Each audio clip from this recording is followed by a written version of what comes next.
and I'm here in the Philippines. We're having a vacation, Christmas vacation, and I want to sum up my vacation. It's very, very, very unforgettable. The Christmas Eve, the Noche Buena, the usual Noche Buena, the traditional Noche Buena, where my son Ted enjoyed the food, the people.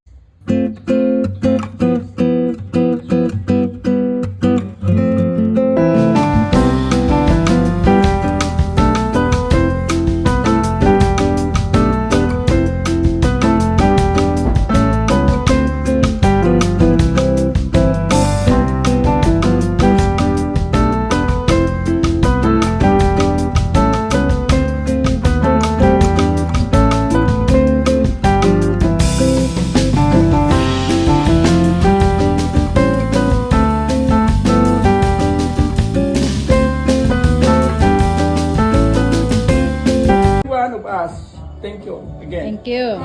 Amen. Father, the Son, the Spirit. Amen.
So, Merry Christmas everyone! So, hindi lang sa natanggap nating regalo, higit dyan, material lang kasi yan no? So, manatili sa puso at kalooban natin ang pagpapatawad, pag-uunawa, at pagkaintindi, magpakumbaba, at pagpapahalaga bilang isang pamilya. Okay, magkakamayan tayo sa hirap at ginhawa! Thank you! Merry Christmas! I'm Dennis Gerson. That's why I'm emotional, but because I'm very glad and happy. And your vision, you're very appreciate. Oh, naku, matagal tayo dito, kaya yan pa lang eh.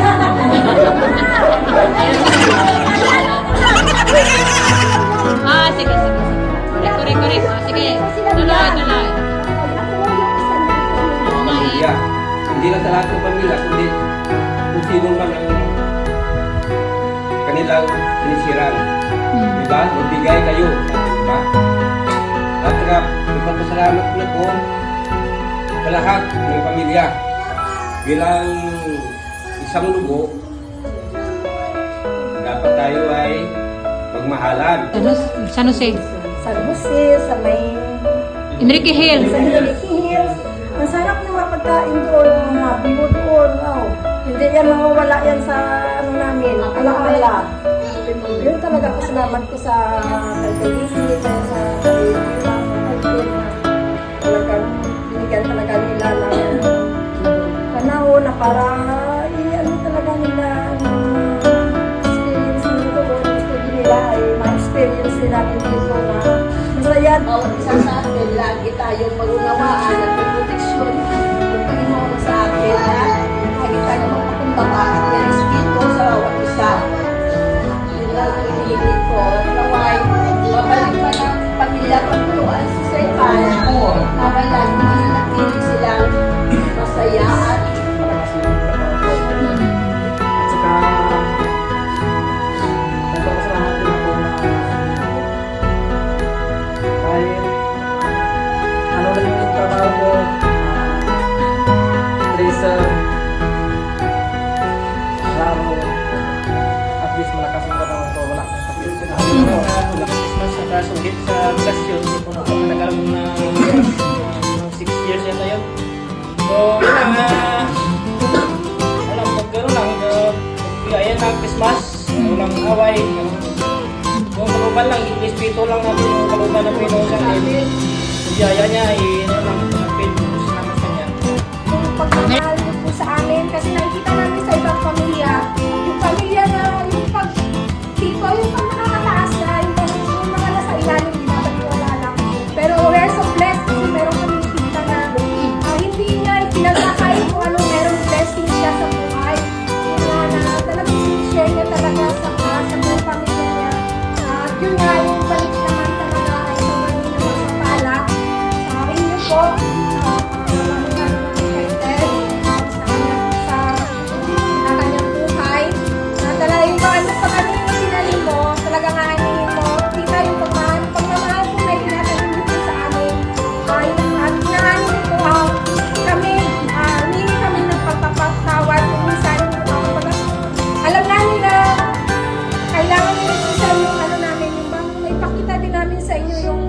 Pagmamahal namin. Sorry kasi talagang hindi kami showy. Kasi siya talaga, lalo-lalo na kaming magkapatid dito.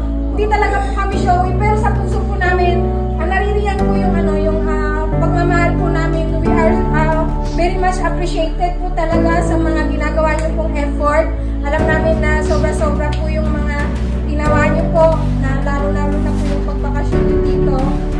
Sabi nga ni Tita, nasa Maynila pa ka, nasa Saipan pa lang siya. Pero yung ano niya dito, yung pusong isip niya, nandito na sa Opo, kaya sobrang excited. Yun kasi, the littlest things, what he thinks is like very normal to me, is once in a life, almost like once in a lifetime experience, and I will forever cherish that day.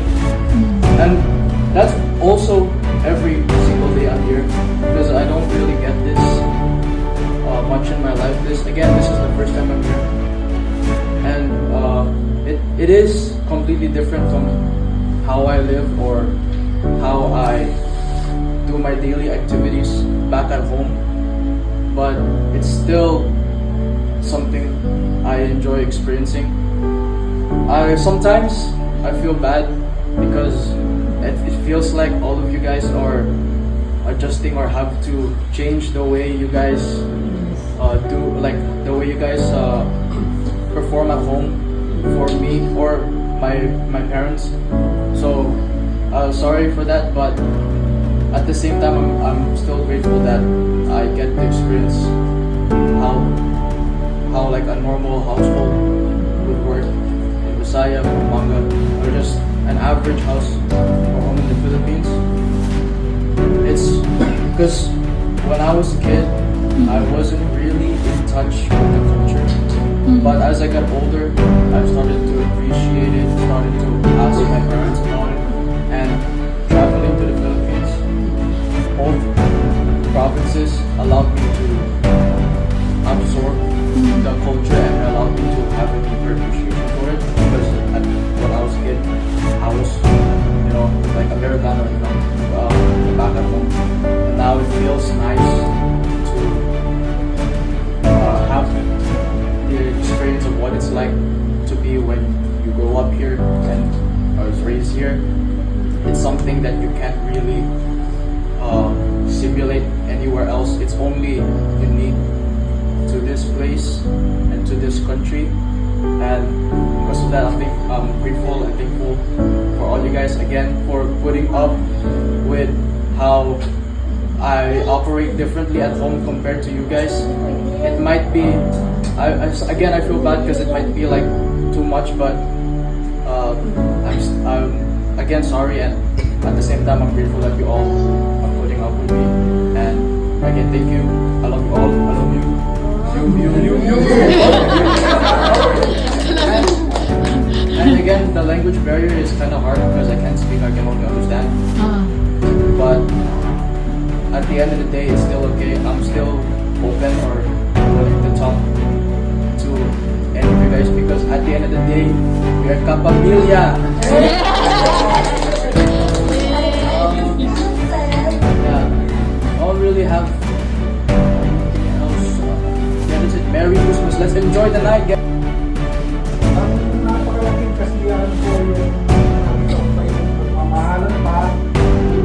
Mahirap ang buhay natin pero mag-aaway pa tayo. Kaya ano na yung may mga pera na mag-aaway-aaway dahil sa pera.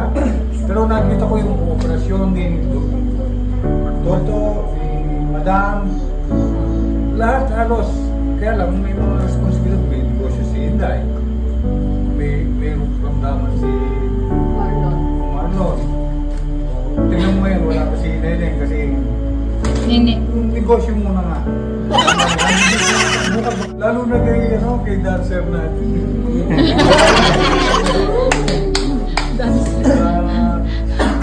Bagay si Ate Bebeng sa kasayang ganito. Hindi niya sinasadya, nagpapatawa siya ng tao. Gender interaction. Totoo siyang tao.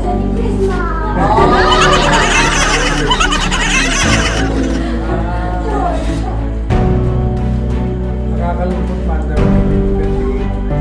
Pero talagang may bagong taon sa ating lahat. Merry Christmas. Christmas! Yay!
Thank you.